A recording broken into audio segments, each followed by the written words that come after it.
What men among you have felt the sting of unemployment? Raise your hands. Too embarrassed to be honest, huh? I can relate.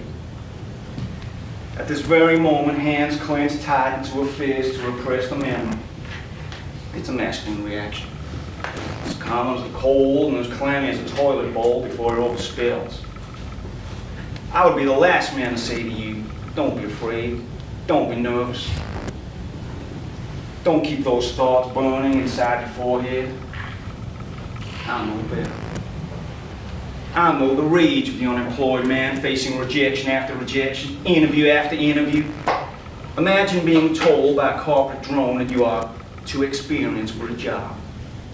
Who dreams up this crap? Too experienced?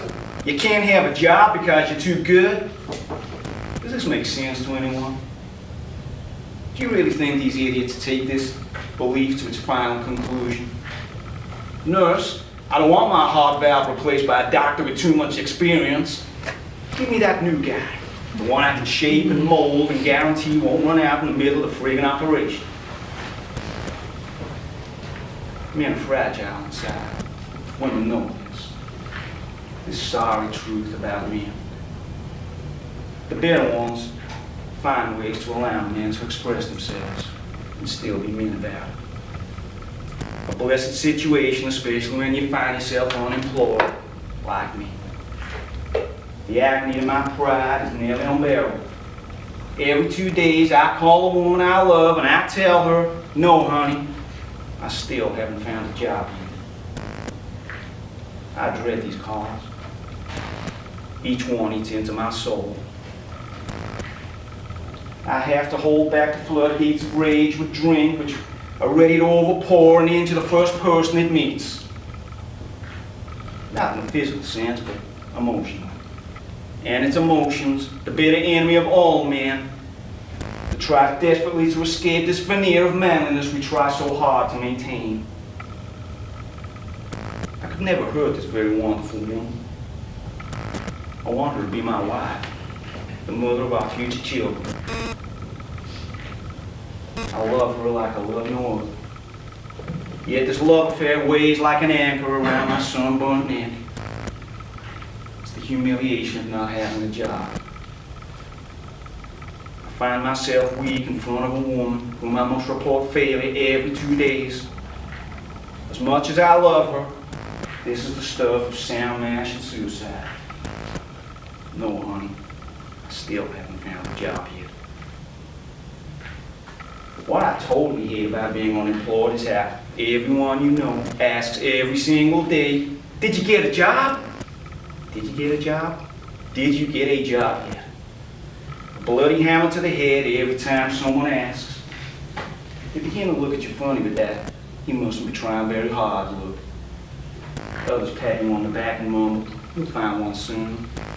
And then run out not wanting to be reminded that they're only a few paychecks away from the dole themselves.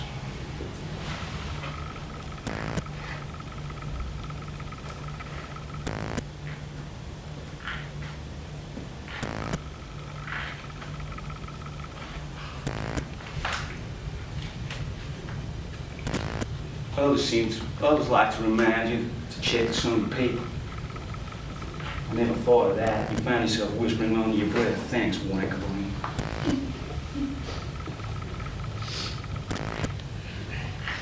And of course, there's always the sorry son of a bitch who sees no problem in reminding you about his toothless grandpa, who had to take what he could get because you can't always start at the top. Bet he can't wait to inherit his grandpa's fortune stashed away from all those years working at the soda fountain. What did they used to call those guys back then? Soda jerks. Yeah, appetite. These government job agencies are a sick joke on the taxpayer too. Looks good on paper, but can't help you. Takes a nice photo out for the politicians, but bloody can't help you. Great for those in employs, but they can't help you out. Damn lucky to have jobs themselves. The office had a real neat computer with one of those fancy government nicknames, Job Finder. Too bad the computer's down more times than a prostitute and an insurance convention. Even when the thing is working, it lists job openings 3 months old. Time you call, the job was taken 3 weeks before you were even unemployed. The staffer told me they were just too busy with doing lots of updates. Busy with what? Filling out paperwork, answering phones, making out reports full of statistics about their value to the community. If you ask them how many people they placed, it's considered rude. If you ask them why you must register, they cuff up something about the computer matching your skills with a job opening. A computer that crashes every 3 days. This place is Pumpkin Village with a word processor. In the final analysis, the guidance they give you is just plain common sense stuff your 8-year-old niece can figure out. And the paperwork you fill out just helps them keep their jobs by putting out misleading figures. I'm pretty fancy with numbers. In fact, I was government trained with numbers. I was a government number. How can I get an application for this place? Oh, right, yeah, I forgot. I can't. I'm overqualified. You ever get the feeling the want ads in the paper of a job not worth a cup of cat piss? You're stuck filling out an application form with a 50-year-old woman whose middle name is twice divorced. She mumbles on about people in the office stealing her stupid disposable blue pens. It's easier for a camel to walk through the eye of a needle to land a job in the newspaper.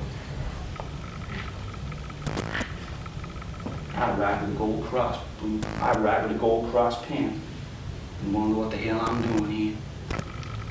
Is this my penance for making fun of handicapped children when I was 8 years old?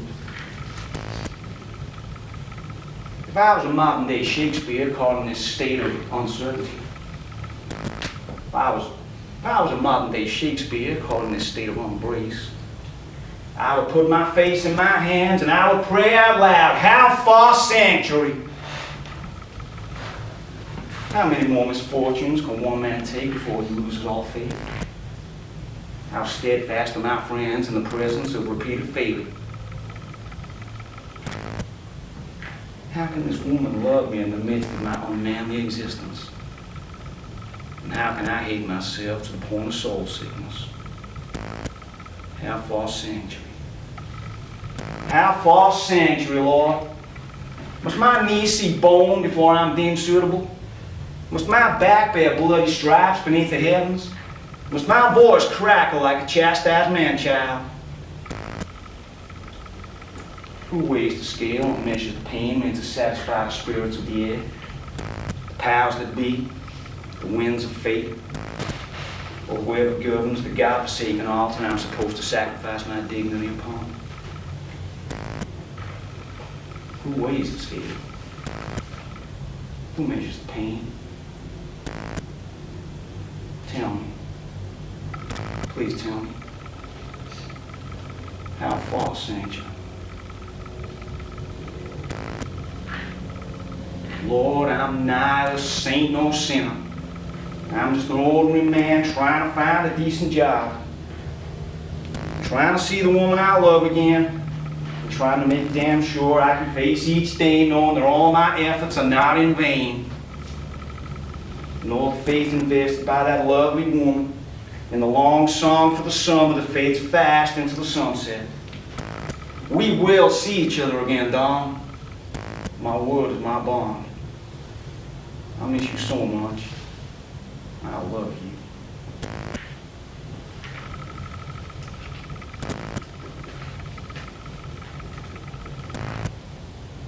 The human spirit can take far worse than this. The question remains, can I?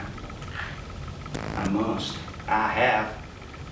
I find myself marching in a valley of mechanized behavior. Still believe in a handful of spirits inherit grace. Still believe in heaven will weigh the heart of stone.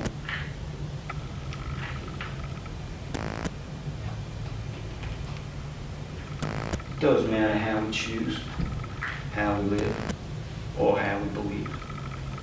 whether we believe it all. Experience, like scars, bears witness to the consequences of truth. It prevents faulty memory from creating faulty history. Half-false sanctuary.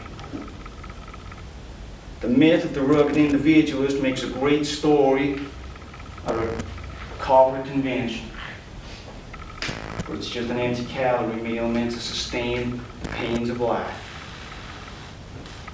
Half-false sanctuary, Lord. Half-fall.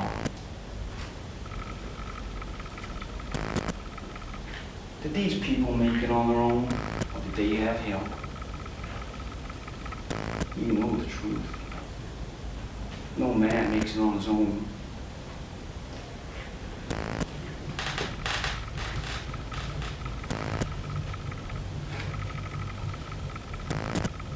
We all know the truth. No one makes it on their own.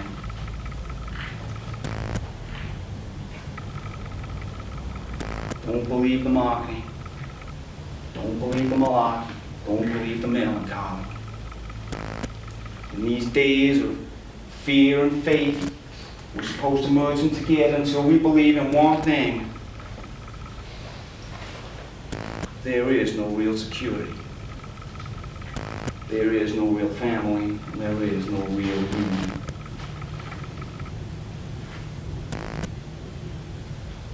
You know the truth. The ones who make it on their own are the ones who believe they are not alone.